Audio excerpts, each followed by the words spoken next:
La paz de Cristo, hermanos. Feliz sábado de la 16ª semana del tiempo ordinario. Hoy seguimos con la lectura del capítulo 13 del Evangelio de San Mateo. Este capítulo 13 es un discurso en parábolas que Cristo hace. Antes de llegar al punto de hoy, Cristo ha hablado del reino de Dios con la imagen de aquel que sale a sembrar y que siembra generosamente. Una parte cae en el camino, otra en las piedras, otra en los abrojos, otra que cae en la buena tierra. Y continúa hoy con una parábola similar a esta de la siembra. Escuchemos, hermanos, esta palabra que hoy el Señor nos da, que un poco amplía más este sentido de la siembra. Es cierto que Dios siembra, pero hay también otro tipo de siembra que no viene de Dios. Escuchemos. Del Evangelio de nuestro Señor Jesucristo según San Mateo. Jesús propuso a la gente esta parábola. El reino de los cielos se parece a un hombre que sembró buena semilla en su campo. Pero mientras todos dormían, vino su enemigo. Sembró cizaña en medio del trigo y se fue. Cuando creció el trigo y aparecieron las espigas, también apareció la cizaña. Los peones fueron a ver entonces al propietario y le dijeron: Señor, ¿no habías sembrado buena semilla en tu campo? ¿Cómo es que ahora hay cizaña en él? Él les respondió: Esto lo ha hecho algún enemigo. Los peones replicaron: ¿Quieres que vayamos a arrancarla? No, les dijo el dueño, porque al arrancar la cizaña corren el peligro de arrancar también el trigo. Dejen que crezcan juntos hasta la cosecha. Y entonces diré a los cosechadores: arranquen primero la cizaña y átenla en manojos para quemarla, y luego recojan el trigo en mi granero. Palabra del Señor. Gloria a ti, Señor Jesús. Antes de entrar directamente en esta parábola que el Señor nos regala, digo algo brevemente sobre la primera lectura y el Salmo, que nos hablan sobre el templo de Dios. En la primera lectura, Jeremías denuncia una falsa seguridad en el hecho de que tienen el templo de Israel, de que Dios está presente. El pueblo de Israel considera que hay una cierta presencia de Dios en el templo y que por tanto, como Dios está en el templo, pues no será destruido Israel. Jerusalén estará bien, porque Dios está presente en el templo. Y puede ser que a nosotros nos suceda algo similar, de crearnos una falsa seguridad, de porque quizá vayamos a misa, donde está Cristo realmente presente en la Eucaristía, el verdadero Cristo, y que escuchamos su palabra, quizás solamente por ese hecho de presentarnos en el templo físico, no en el templo real, el templo que es tu cuerpo, que es tu espíritu, porque tu persona, nuestra persona, los miembros de la Iglesia, son el verdadero templo de Dios, que están unidos a Cristo como miembros, a la cabeza.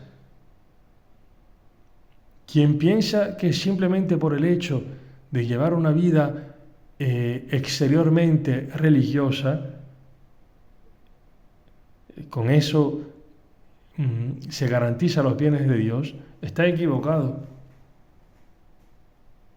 No hay comunión entre una religiosidad externa y la iniquidad, la maldad, el hacer y deshacer alejados de Dios. No es que por un momento de mi vida yo, por unos minutos, quizá una hora, voy a la Eucaristía, voy a la misa, voy al templo hecho con piedras muertas, y ya después de ese tiempo sigo mi vida como que Dios no tiene que ver nada con ella. Esto no es la vida cristiana.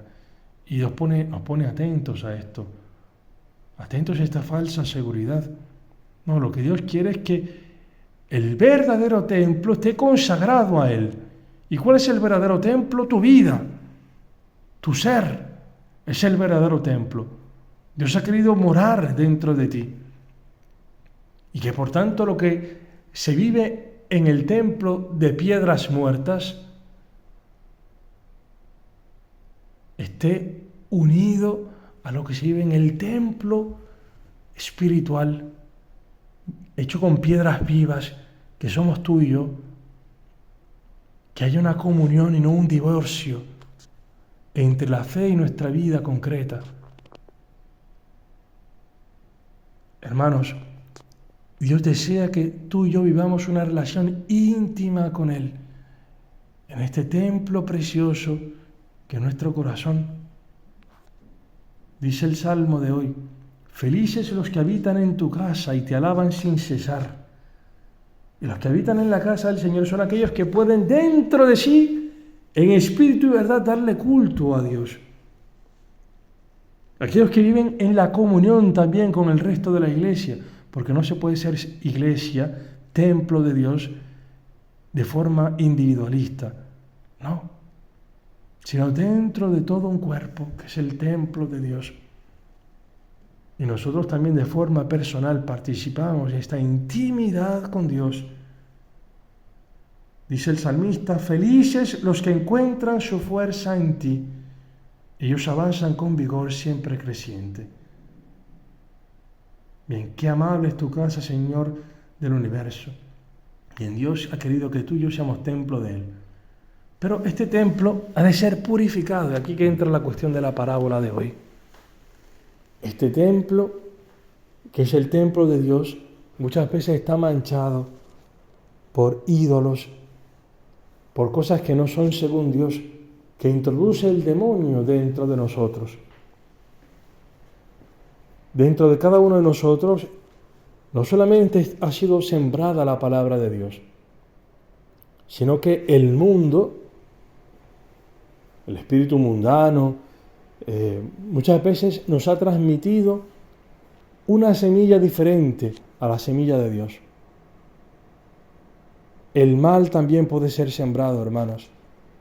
No solamente que puede y que con mucha probabilidad ha sido sembrado también en nuestros corazones.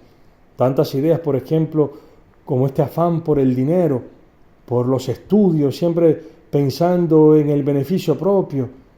Esta transmisión que nos ha hecho el mundo, de pensar sobre todo en nosotros mismos, de guardar las apariencias. Todo esto es una semilla que el demonio ha sembrado en nosotros. Esto de buscar siempre nuestra comodidad, de salvar nuestro pellejo. Esta es la siembra que ha hecho el demonio en nuestras vidas. Y que puede ser que nosotros también nos hagamos partícipes de la misma siembra, transmitiendo a nuestros hijos esta misma forma de pensar del mundo. Sálvate a ti mismo. No. La semilla de Dios, que es Cristo, que es este grano de trigo que cae a la tierra y que no permanece solo, sino que muere y muriendo da fruto. Esta semilla de Cristo, de vida eterna, que Dios quiere sembrar y continuamente vive sembrando en nosotros, con el anuncio de la palabra, con el don de la Eucaristía, de los sacramentos. Esto quiere Dios que también nosotros podamos sembrarlo en los demás. Que tú puedas anunciarle a tu hijo el amor de Dios, que Dios lo ama independientemente de sus obras, que pueda haber en ti la misericordia de Dios, el perdón mutuo entre tu marido y tú, que en ti se da la comunión, la paz, el perdón, el poder hablar bien de los demás, el poder bendecir a Dios. Esta siembra Dios quiere que también nosotros la hagamos en este mundo. Y Dios tiene una paciencia enorme con nosotros, una paciencia llena de amor, que llama a la conversión. La parábola de hoy es una parábola donde se manifiesta sobre todo la paciencia de Dios, paciencia que tiene contigo y conmigo, porque vemos que en nuestro corazón no solamente está el deseo del bien, y que Dios ha sembrado realmente bien dentro de nosotros. Pero vemos también que dentro de nosotros hay tantas cosas que no son según Dios, que han de ser purificadas y que Dios gradualmente va limpiando y que nos llama también a tener una cierta paciencia con nosotros mismos, por una paciencia deseosa de conversión.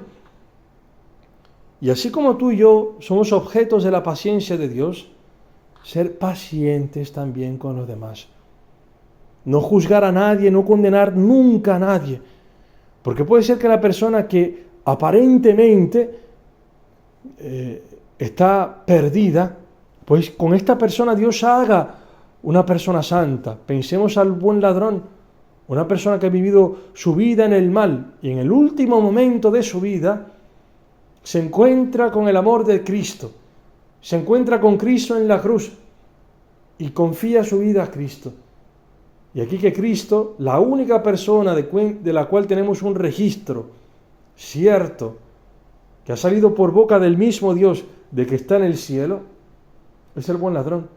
Cristo le ha dicho, hoy vas a estar conmigo en el paraíso. Hoy. Entonces, hermanos, no etiquetemos nunca a nadie como insalvable. Nunca. Solamente Dios puede juzgar. Solamente Dios tiene un juicio justo. Y solamente Él sabe lo que está en el corazón nuestro. El trigo y la cizaña.